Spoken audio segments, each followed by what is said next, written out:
This is Audible. Harper Audio presents Love, Medicine, and Miracles. Lessons learned about self-healing from a surgeon's experience with exceptional patients. Written and read by Bernie Siegel, M.D.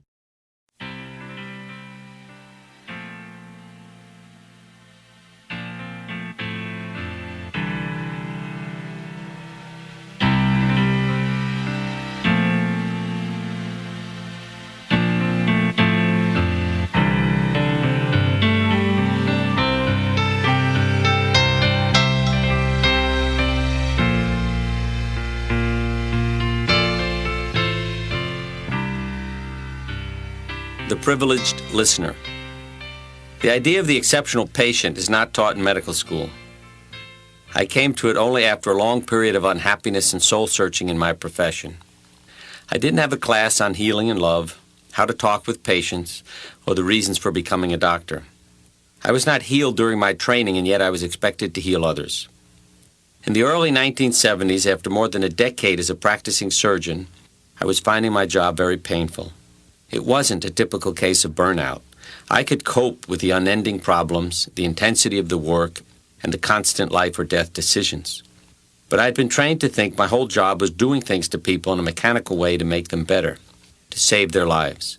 This is how a doctor's success is defined. Since people often don't get better, and since everyone eventually dies, I felt like a failure over and over again. Intuitively, I felt there must be some way I could help the hopeless cases by going beyond my role as a mechanic. Surgeons aren't perfect. We always do our best, but complications still occur.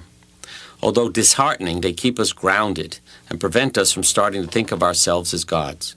The one case that most shook my faith in myself was an injury to a facial nerve in a young girl I operated on early in my career. Seeing her wake up with half her face paralyzed made me want to hide forever. To become a surgeon in order to help people and then to end up disfiguring someone was a shattering experience. Unfortunately, I hadn't yet learned that my typical physician's response to hide my pain when something went wrong helped no one. The stress followed me home.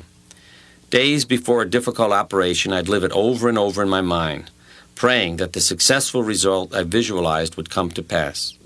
Afterward, even if all went well, I'd suddenly wake up in the middle of the night questioning my decisions. Now, after years of being educated by my patients, I'm able to make each decision, live by it, and put it behind me, knowing I'm doing my best. One of the worst hardships is having so little time to spend with one's family.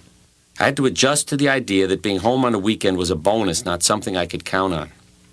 Moreover, I was suffering from two-way guilt. Snatching a few hours off felt like stealing time from my patients, while the 16-hour days felt like stealing time from my wife and children. I didn't know how to respond to the guilt or how to unify my life. Throughout this period, I was thinking seriously about finding another career. I considered becoming a teacher or a veterinarian because veterinarians can hug their patients.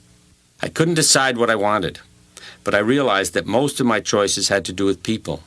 Even in the painting I did as a hobby, my only interest was portraits.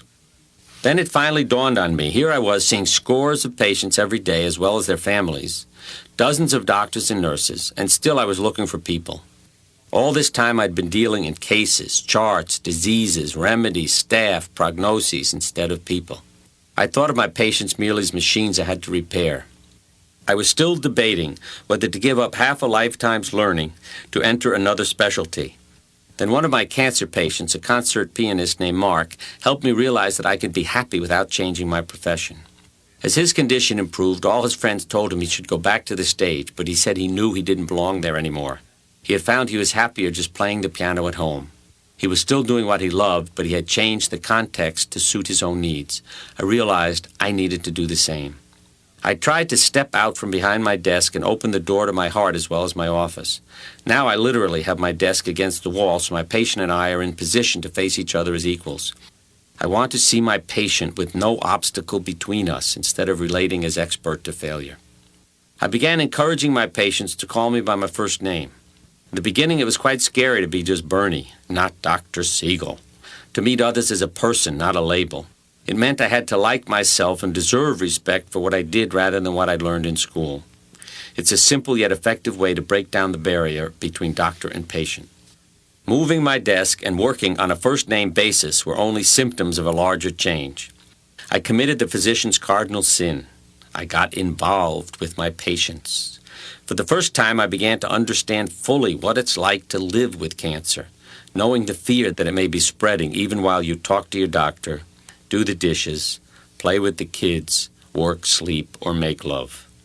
How hard it is to keep one's integrity as a human being with this knowledge. I no longer shielded myself emotionally from the scenes of sadness I had to witness each day. First, I began hugging patients, figuring they needed my reassurance. Later, I found I was saying, I need to hug you, so that I could go on. And even if they were on respirators, my patients reached out to help me with a touch or a kiss, and my guilt, fatigue, and despair evaporated. They were saving me. In the face of such courage, time and again I've wished I could do something to ease the passage. I began to feel that my profession's methods of attempting to prolong life and cure disease, among the noblest goals of our civilization, were sometimes crueler than the way of the wild, where serious illness is quickly relieved by death. The elderly often wonder why they have lived so long, only to suffer such protracted misery and humiliation. I feel we should be able to do more to help a person let go and end life easily when the value of each day is gone. I am talking about natural means of letting go, which are available to us all when death is not considered a failure. The need for compassion to balance our medical heroism never struck me more forcibly than during the death of Stephen, one of my partner's friends. After a massive heart attack, he was strapped to a bed with tubes in every orifice. The damage was so great that a no resuscitation order was issued. He was weeping in pain and fear, but no one would authorize any painkillers, afraid that the drugs would hasten the inevitable and look like euthanasia. Finally, my partner himself had to intercede, even though his friend was someone else's patient. He administered a shot of Nembutal. With the drug, Stephen was able to relax and leave his body peacefully. He breathed a thank you and slipped quietly away in 5 minutes. How can we say we're prolonging life when a person has become no more than a valve between the intravenous fluids going in and the urine coming out? All we're prolonging is dying. The word hospital comes from the Latin for guest, but seldom is the institution truly hospitable. Little attention is given to caring or healing as opposed to medicating. I've often wondered why designers couldn't at least make the ceilings pretty, since patients have to spend so much time staring at them. There's a TV in every room. But what music, what creative, meditative, or humorous video is available to help establish a healing environment? What freedom is given patients to maintain their identity? While someone is in the hospital, the staff members become part of that person's family, for they see a patient more often and more intimately than anyone else. We must face that responsibility by offering the kind of loving support that we expect the family to provide. They can't do the whole job in a few hours of visiting time.